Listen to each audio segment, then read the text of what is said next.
Now, the Indonesian Foreign Minister says Australia's actions breach refugee convention and are against the values of humanity. They are indeed strong words. Correct. They are indeed strong words, and taken together, the words of the Indonesian Foreign Minister over the last few days are certainly stepping up the level of dissatisfaction. What is now worrying here is this arrangement of what I've referred to as the Bali process. This is an important forum in the region. There are about 50 countries, including the United Nations, and America, the United States, is part of the Bali Forum. The Bali Forum meets reasonably regularly, first at the officials level and at the ministers level. Australia and Indonesia are co-chairs of the Bali Forum, and the signals seem to be that Indonesia is now beginning to become rather unhappy with the whole process. Yet, given those words from the Indonesian Foreign Minister, Julie Bishop describes the relationship with Indonesia as very positive. Well, it's difficult, I think, under the current circumstances to call it very positive.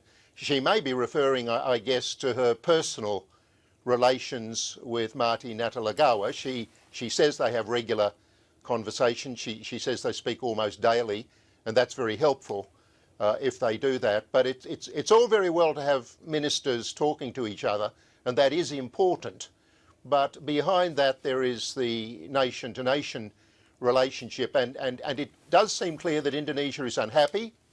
And we now do have this problem that you've got the co-chairs of the Bali Forum, which is a Bali process, which is established specifically to focus on people trafficking in the region. Really, something now more needs to be done.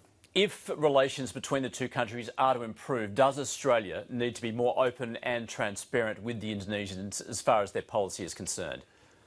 Well, that would obviously help.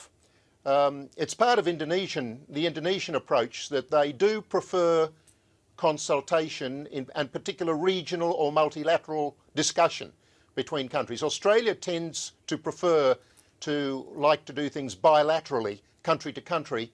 Indonesia tends to prefer a regional process. And Dr. McCauley, the Indonesian government is heading towards an election this year. Is it playing to domestic politics? Well, I guess both governments, both in Australia and in Indonesia, have a strong eye on the domestic political scene. Most politics, including foreign affairs, are directed at the end of the day towards voters at home. So it's true that Indonesia is responding to domestic pressure, but there is quite a lot of domestic pressure. We've seen it earlier this week in relation to Schapelle Corby as well. Indonesia is a very thriving democracy now, and the domestic pressures in Indonesia are as intense about issues such as this as are the domestic pressures in Australia.